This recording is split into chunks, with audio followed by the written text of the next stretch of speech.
Наводните организатори пред повторно судење, а наводните извршители со казни повисоки од убици за упадот на 27 април во собранието. Паднатата пресуда за обвинетите за организирање на упадот предизвика бура од реакции кај правната фила и целата јавност. Анархија во судската пракса, хаос и тотална нелогичност е фактот што обвинетите нарачатели за упадот во собранието се пред повторно судење, а извршителите издржуваат драконски затворски казни, смета адвокатот Звонко Давидовиќ. Тој се надева дека апелација се вразумила, а Врховен суд допрва ќе се одважи и под теркот на второстепениот суд ќе утврди дека не е докажано уривање на уставниот поредок и кај извршителите кои се на издржување казна затвор. Ако ги погледнете пресудите во предметот 27 организираните, што би рекле вие, имаат поголеми поддолготрајни законски казни од убиците. Значи, за убиство добива многу помали казни него за она за што се луѓе осудени.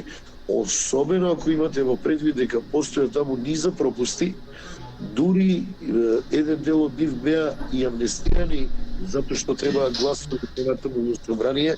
Значи, оние кои ги отворија вратите, кои му возможија да влезат на луѓето, не им се случи ништо, си отидоа дома, а другите издржуваат, па за некои од тие луѓе со оглед на години доживотни казни затвор. Двојни аршини од апелација за организаторите и извршителите, смета адвокатот Драган Пешевски. Според него, ниту кај едните, ниту кај другите не е докажано дека тие имале намера да извршат рушење на уставниот поредок. По оваа пресуда покажува, како што вели, дека апелација се вразумила. По она што го кажува обвинителство, организаторите, односно генералите се на слобода, војниците се на бесилка и во затвор. И сега мислам дека топката и така како е фрлено на Врховен суд да го врати предметот на повторно судење, посебно по донесување на ваква пресуда од страна на апелација. Апелација очигледно за овој предмет во една ситуација одлучи на еден начин, во втората ситуација одлучи на друг начин. Пресудата за нарачателите ги скара кривичен и апелација, а замерка на пресудата најде и новиот министер за правда, барајќи од судскиот совет да испита одговорност кај судиите што го вратија предметот назад.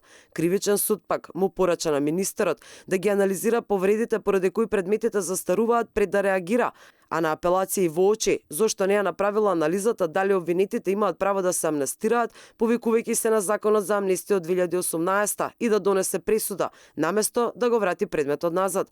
Апелација вчера одлучи дека кривичен суд во пресудата не ја образложил намерата за уривање на уставниот поредок кај обвинетите, ниту направил анализа дали тие имаат право да се повикаат на законот за амнестија.